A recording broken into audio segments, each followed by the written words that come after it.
নমস্কার বন্ধুরা, রান্নাবাটিতে আপনাদের সবাইকে স্বাগত জানাই। আজকে নিয়ে এসেছি আরেকটা নতুন রেসিপি, চিকেন কাঠি রোল। আমি এর মধ্যে রেস্টুরেন্ট স্বাদে কিন্তু ঘরোয়া উপকরণে তৈরি করেছি। খুবই সাধারণ মশলাপাতি দিয়ে কিন্তু স্বাদটা হবে রেস্টুরেন্টের মতো। আমি কিভাবে এই রেসিপিটা বানালাম চলুন শুরু করা যাক। ভিডিওটা পুরোটা দেখুন, আশা করছি খুবই ভালো লাগবে। ঘরে কিছু সলিড মাংস ছিল, তাই ভাবলাম একটা কোনো রেসিপি বানিয়ে ফেলি। তাই এরকম ছোট ছোট করে কেটে নিয়েছি। বানাবো এখানে চিকেন কাঠি রোল। কিছুটা মাংস নিয়ে নিয়েছি, চলুন শুরু করা যাক। কড়াইটা গরম হয়ে গেছে, দিয়ে দেবো এখানে 1 কলা মতো তেল। আমি এখানে সাদা তেল ব্যবহার করছি। দিয়ে দিচ্ছি এখানে রসুন কুচি। এখানে আমি 2টো রসুন যতটা হয়েছে কুচি করে নিয়েছি।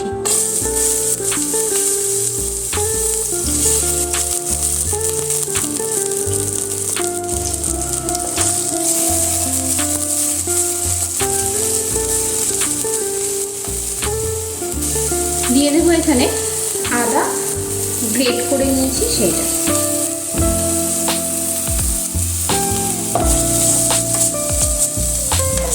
ফ্লেমটা লোতেই রেখেছি, না হলে রসুন আর আদাটা তাড়াতাড়ি পুড়ে যাবে।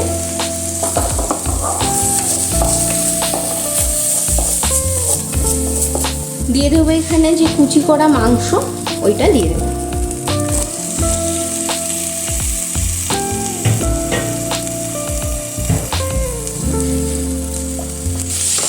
এবার এটা ভালো করে নেড়ে নেব।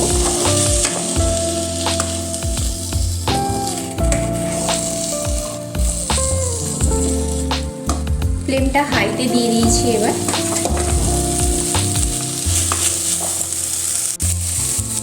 দিয়ে দিচ্ছি এখানে স্বাদ মতো লবণ।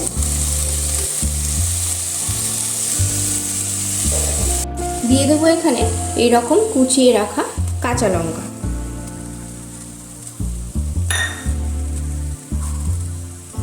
আর দিচ্ছি 2টো মিডিয়াম সাইজের পেঁয়াজ কুচি।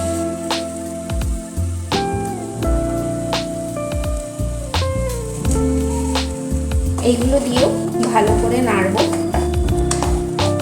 দিয়ে দিচ্ছি এখানে 1/2 চামচ মতো জিরের গুঁড়ো।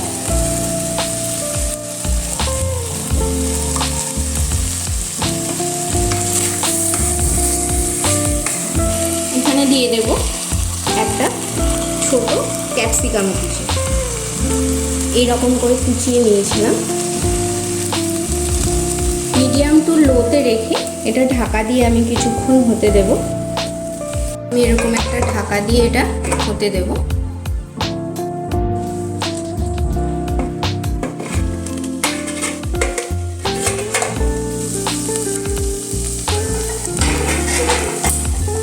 পাঁচ মিনিট বাদে ঢাকাটা তুলে দেখি এইরকম পর্যায়ে এসেছে।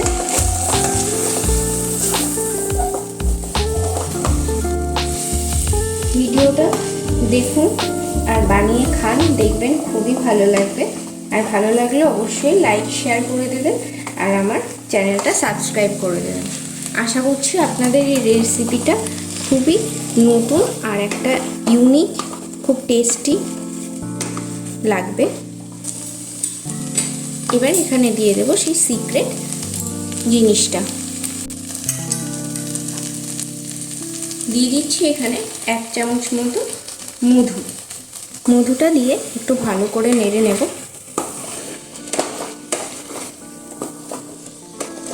খুব সুন্দর একটা গন্ধ বেরিয়েছে, পুরটা তৈরি। এবার এখানে দিয়ে দেব আরেকটু পরিমাণ ক্যাপসিকাম।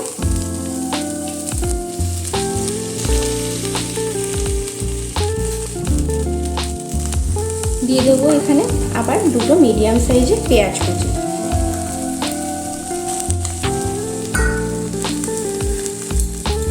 তাহলে আর আমার পরে কাঁচা দিতে লাগবে না। এটাই একটু নেড়ে চেড়ে দেবো। তাহলে তাহলেই পুরটা রেডি হয়ে যাবে। পেঁয়াজটা আর ক্যাপসিকামটা একটু নরম হয়ে গেছে, ব্যাস এটা এখানেই ছেড়ে দেবো, আর কিছু করার দরকার নেই।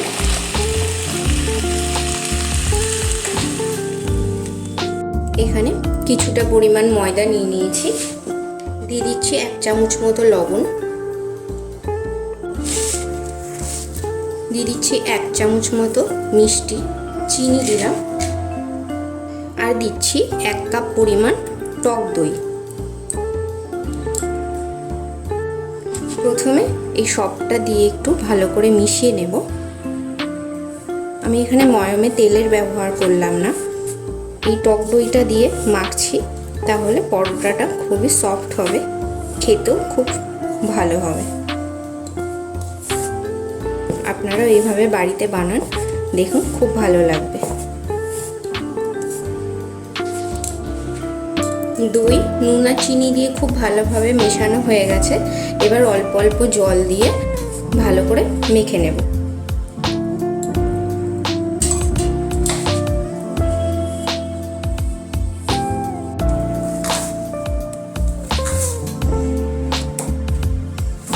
ময়দাটা মাখা হয়ে গেছে।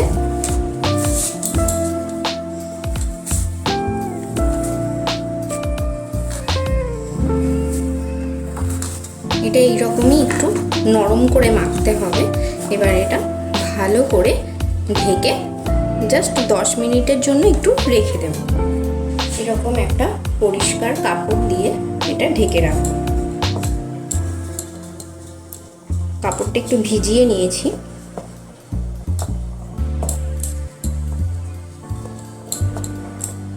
মিনিট রাখা হয়ে গেছে, নরম হয়েছে। এবার এটাকে আবার একটু ভালো করে মেখে নেব। এবার এইরকম সাইজে লেচি করে নেব। এরকম ভাবে লেচিগুলো করে নিয়েছি। নিয়ে নেব প্রথমে একটু ময়দা,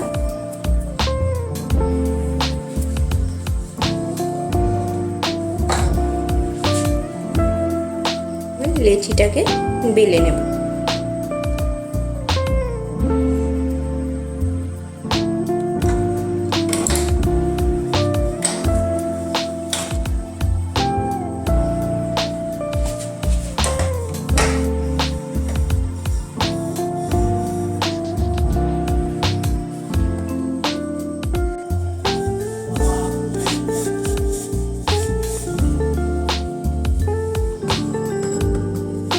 যতটা সম্ভব একটু পাতলা করেই বেলার চেষ্টা করব।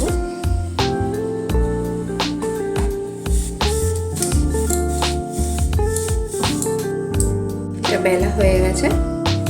এবার হাতে এরকম একটু ঘুরিয়ে নেব, তাহলে আর একটু বড় হয়ে যাবে। তাওয়াটা গরম হয়ে গেছে। এবার এখানে দিয়ে দেব। এটা কিন্তু প্রথমে একটু হাই ফ্লেমেই ভাজতে হবে, তাহলে রুটিটা নরম হবে। ও পিঠটা হয়ে গেছে, এবার এই পিঠটা করে নেব। আবার ওই পিঠটা উল্টে নেব।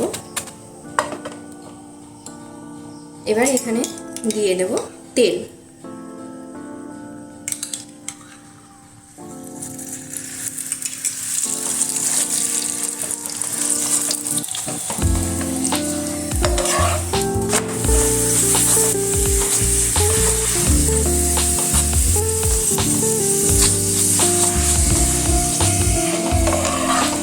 আপনারা চাইলে এখানে লাচ্ছা পরোটা করেও করতে পারেন। আমি নর্মাল ভাবেই বেলেছি। একটু ভালো করে ভেজে নেব, একটু কড়া কড়া করে, কারণ এখন কড়া করে ভাজবো, কিন্তু আর একটু পরে এটা নরম হয়ে যাবে, তাহলে খেতে ভালো লাগবে।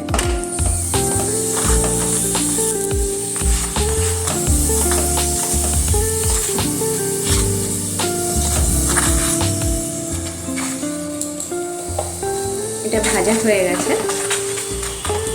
এবার এটা তুলে নেব। এখানে পরোটাটা নিয়ে নিলাম। দিয়ে দেব এখানে পুরটা।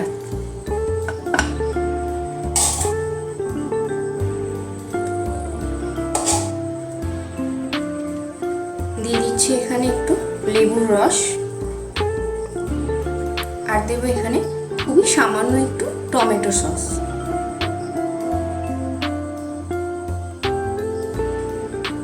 এবার এটা মুড়িয়ে নেব।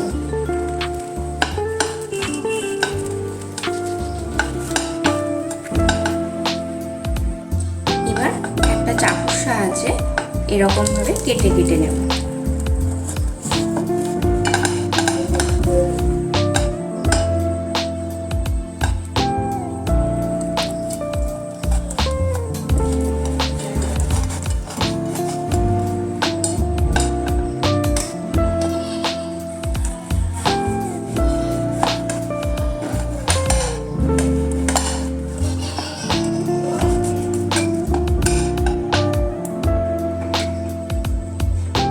এবার জাস্ট একটু সস আর ধনেপাতা দিয়ে গার্নিশ করে দিয়েছি।